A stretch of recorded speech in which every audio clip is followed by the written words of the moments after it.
Eu sou um cara extremamente open-minded, né, que é o que a gente fala, assim, sabe? Mente aberta, assim.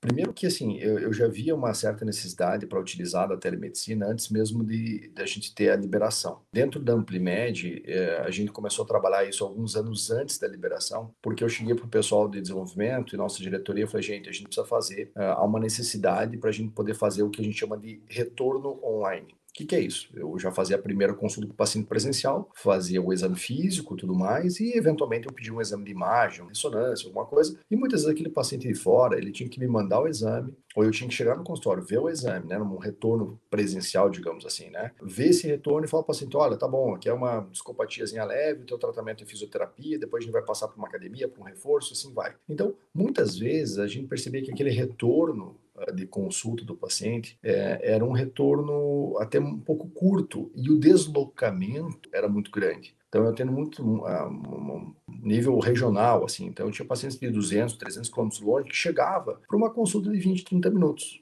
né? Por mais por uma orientação que eu podia falar, pô, eu posso fazer isso aqui à distância, né? E eu não estou não estou fora da lei. Na Amplimed a gente já começou um pouco antes, né? Então eu já vinha testando a telemedicina. Eu sempre fui o cobaia, bem dizer assim, para a gente poder fazer todo o desenvolvimento.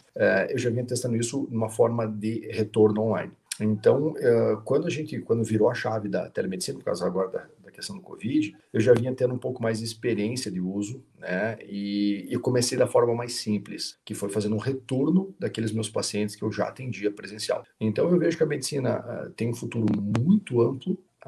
A telemedicina ela não substitui a consulta presencial, ela não substitui o médico, ela não substitui o toque, ela não substitui o olho no olho, mas ela é uma ferramenta a mais que ajuda. Então a gente tem que incorporar isso cada vez mais, justamente para ajudar a nossa prática médica. Então eu sou super favorável à telemedicina e lembrando que usar a telemedicina você ser médico, né? Você continua tendo a ética, você tem que ter a capacidade técnica de resolução, você continua tendo a empatia. Isso não cai com a telemedicina. Ser médico, fazer uma consulta, independente se for presencial ou não, isso é natural, é a natureza, né, do ser humano. Então, a telemedicina vem sempre agregar cada vez mais aí para a gente. E nessa questão da telemedicina, né, a gente tem uma legislação que hoje contempla a questão da teleconsulta, teleorientação, telemonitoramento, mas a telemedicina não é uma coisa totalmente nova, né? As pessoas esquecem que a questão do telediagnóstico, exames de imagem, já era uma questão de telemedicina, né? Você, como ortopedista, provavelmente acessa muito exames de imagem diretamente do laboratório de imagem, da clínica de imagem, né? A gente percebe, eu tenho um outro fator favorável que minha esposa é radiologista, né? Ah, Então tá. eu via ela trabalhando à distância e falou, pô, será que um dia eu consigo fazer isso? Né? Uhum. E essa coisa ficou assim, eu vi que o radiologista consegue fazer esse telelaudo à distância, que já era permitido antes, e eu como médico ortopedista, eu consigo acessar todos os laudos, hoje eu discuto com os pacientes, laudo de paciente de fora, então a gente já consegue praticar, isso já estava pronto no mercado. O que faltava é essa integração maior com o médico assistente, aquele médico que cuida do paciente, né? E ao mesmo tempo eu quero ver o laudo, esse laudo pode ser laudado por um médico à distância, mas como é que eu consigo transmitir isso para o meu paciente? Como é que eu faço essa ponte?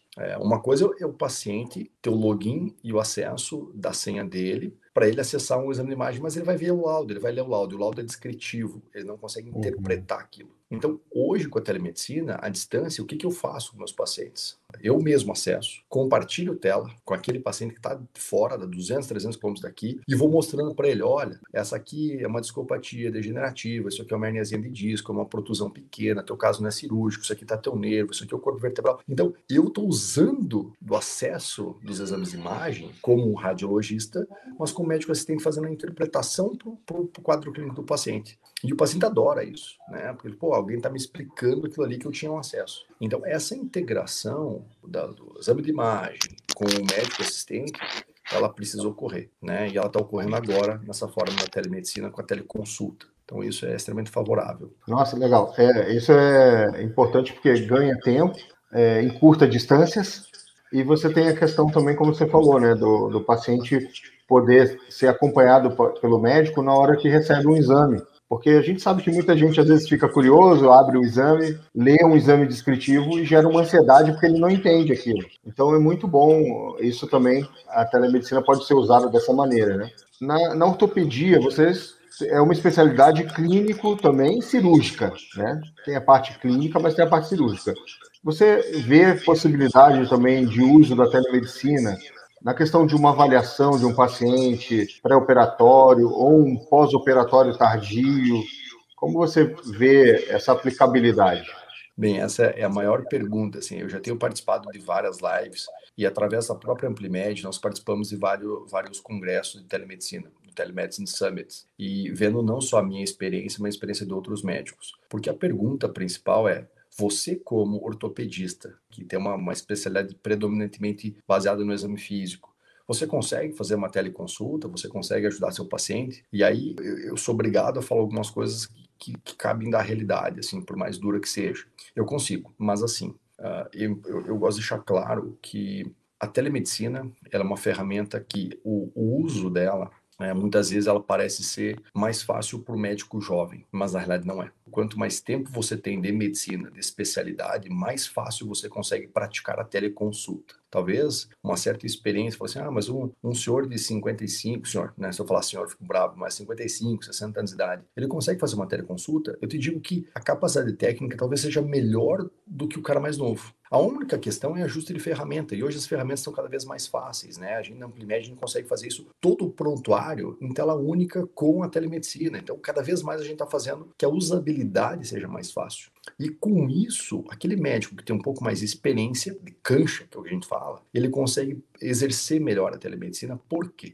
Porque ele precisa fazer, como a gente não tem o exame físico, eu saio da base que eu não tenho exame físico, eu preciso performar melhor uma anamnese. Eu tenho que extrair com muito mais qualidade aquela minha informação do paciente, porque é ali que vai estar o diferencial. Então eu tenho que explorar muito mais a anamnese. E se você tem um pouco mais de experiência, é óbvio que você consegue, em pequenos detalhes do jeito que o paciente conversa, a pergunta que você vai fazendo, você vai direcionando umas certas perguntas para poder ter uma assertividade maior no diagnóstico. Então, essa é a primeira questão que eu falo, né? Os médicos mais velhos falam, pô, mas isso aqui é coisa para gente mais nova. Eu falo, não, quem é mais velho vai ter mais facilidade de ter uma capacidade técnica melhor. É só questão de usabilidade de sistema, que hoje em dia está mais fácil. E a segunda questão, que é até um pouco dura, mas eu falo, é que, honestamente, tem muito colega que já não examina paciente. E a gente tem que falar isso a verdade. Então, infelizmente, são normalmente esses colegas que já não examinam no consultório, que são os caras contra a telemedicina. São Falando, os mas mais telemedicina vem aqui críticos. para roubar paciente da gente.